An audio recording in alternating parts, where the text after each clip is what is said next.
नमस्कार ताईंनो, आज आपण बनवणार आहे नाचणीचं पीठ। उन्हाळा आला म्हणजे नाचणीचा सीझन आला। उन्हाळ्यामध्ये नाचणी शरीराला थंडावा देते, त्यामुळे उन्हाळ्यामध्ये नाचणीचा आपल्या आहारामध्ये समावेश असला पाहिजे।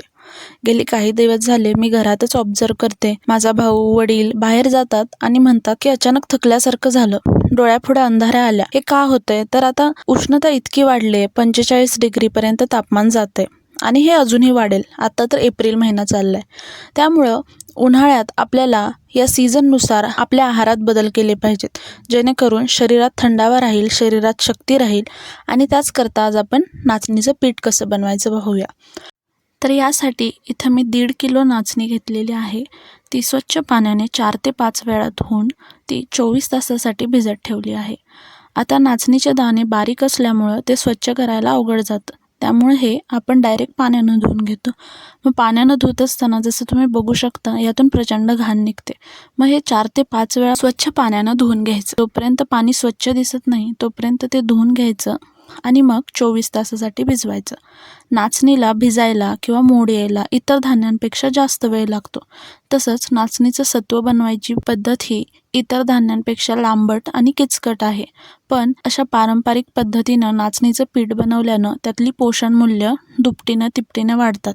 म्हणूनच लहान मुलांपासून म्हाताऱ्या माणसांपर्यंत आपण त्यांना नाचणीचं माडगं असो किंवा सत्व असो आपण नाचणी देतो।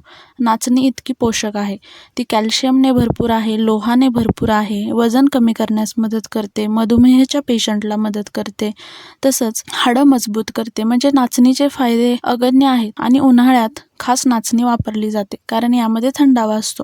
त्यामुळं हे पीठ बनवायला थोडीशी किचकट प्रोसेस असली तरी तुम्ही एकदा बल्कमध्ये हे पीठ बनवून घेतलं की उन्हाळाभर तुम्ही ही नाचणी वापरू शकता। आता 24 तासानंतर आपली नाचणी चांगली भिजली आहे। यातलं पाणी मी पुन्हा एकदा काढून पुन्हा एकदा स्वच्छ पाण्यानं धुवून घेणार आहे। आता ह्या भिजलेल्या नाचणीमधून 3 वाटी नाचणी मी साईडला काढून घेते। या नाचणीपासून मी नाचणीचं दूध बनवते किंवा नाचणीचा खरवस बनवते। जर तुम्हालाही ही रेसिपी पाहिजे असेल तर चॅनलच्या शॉर्ट रील्सवरती मी ह्या रेसिप्या टाकलेल्या आहेत, तुम्ही पाहू शकता।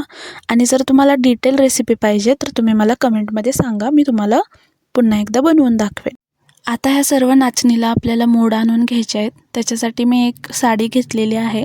या साडीवर सगळी नाचणी पसरून घेऊन त्याच्यामध्ये जे उर्वरित पाणी असेल ते पण मी काढून घेणार आहे आणि मग ही नाचणी मोड आणायला ठेवणार आहे। सध्या उन्हाळा असल्यामुळे नाचणीला लवकर मोड येतात, साधारण नेहमी 2 दिवस लागतात नाचणीला मोड यायला, पण उन्हाळ्यात एका दिवसातच नाचणीला मोड येतात।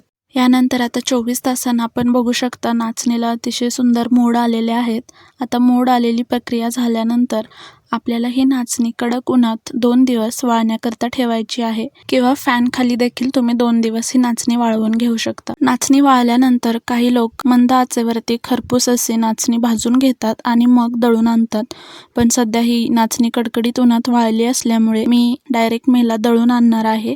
जर दळून आणणं शक्य नसेल तर तुम्ही मिक्सरवरतीही बारीक करू शकता। यानंतर आपलं नाचणीचं पीठ हे तयार आहे। जर हे पीठ तुम्हाला लहान मुलांकरता वापरायचं असेल तर एका मांजरपाट कापडाच्या साहाय्यानं तुम्ही हे पीठ गाळून घेऊ शकता। हे पीठ बनवायला आपल्याला 4 दिवस लागले। तुम्हीही हे पीठ घरी नक्की बनवा आणि तुमच्या फॅमिलीला उन्हाळ्यामध्ये नाचणीचा थंडावा द्या। धन्यवाद, भेटूया पुढच्या व्हिडिओमध्ये।